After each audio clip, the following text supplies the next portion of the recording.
Good morning. It is a little after 9 o'clock and it's already about 90 degrees, high humidity out here in Illinois. I decided to take a little break from Lincoln, come out here, do some visiting with friends, enjoy my aunt's 80th birthday, which was Sunday, and enjoying some of this heat a little bit, getting some walking in because I just wanted to think. I wanted to clear my head. I wanted to talk a little bit about next steps, transition, new thoughts and ideas, and clearing the head and reflecting and all of those wonderful things that go into making some serious life choices. I decided to resign from a from an organization I've been with, and the reason why I moved to Lincoln.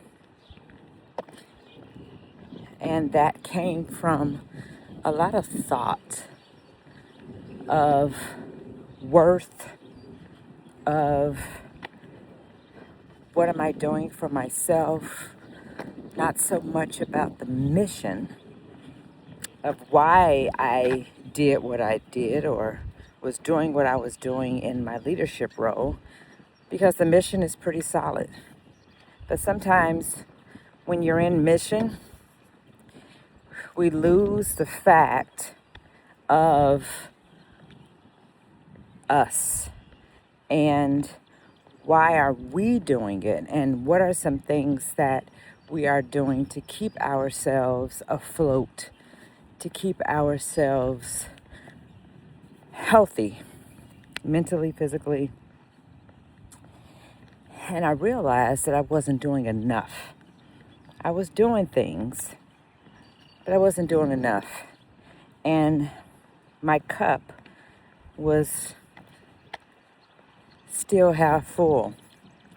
And I recognized that there is so much more that I can be doing.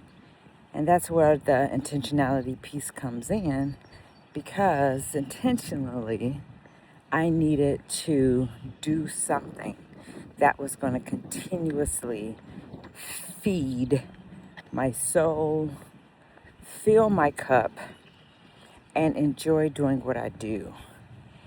And so in that transition of the resignation letter and the many, many, many signs of knowing that this is something that had to happen, I did it.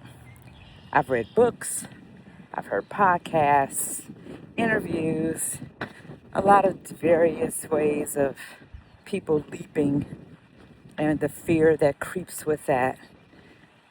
But we only have one life to live, and I am a person that don't regret things that I do, but that one thing I would have regretted if I would have stayed in. So I knew I had to do something differently, and I had to move about, or as a cousin of mine would say, move around.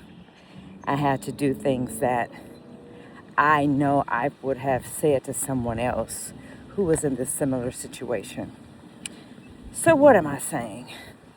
I'm saying that in whatever you do, stay in tune to yourself and make sure that what you're doing is something that is feeding your soul. Some people drive for money. Some people drive for accolades, awards, the pats on the back. I haven't been that type of person, because I recognize that, one, if I don't celebrate myself, why would I look for somebody else to do that for me? What's the reason behind that? So that means I'm being fueled by someone else's action, not fueled by what I'm doing for me and my accomplishment.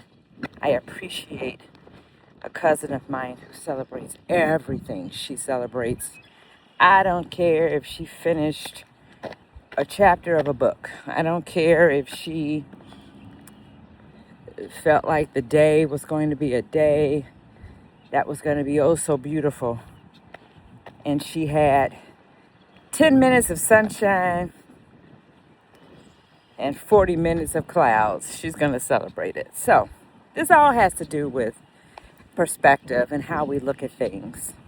So make sure that you continue to celebrate yourself. And yeah, it's knowing the why, but not letting the why for a mission or the why of someone else's dream and foundation to overflow and outshadow the reason why you're there and how you're doing the necessary things and steps for yourself. And I think that's what I had to get. That's what I had to gather. That's part of my resetting. That's a part of my success story of doing what I need to do that's going to sit well with my soul and that's going to make me feel well and to help me to flourish in a way that I need to. So I hope that you could do the same thing. Now, I'm going to continue to enjoy this walk. The wind is blowing, but it is mega hot. And so this little short walk I'm going on is something that I need to do what I need to do. And I want you all to find it and do the same thing. Au revoir.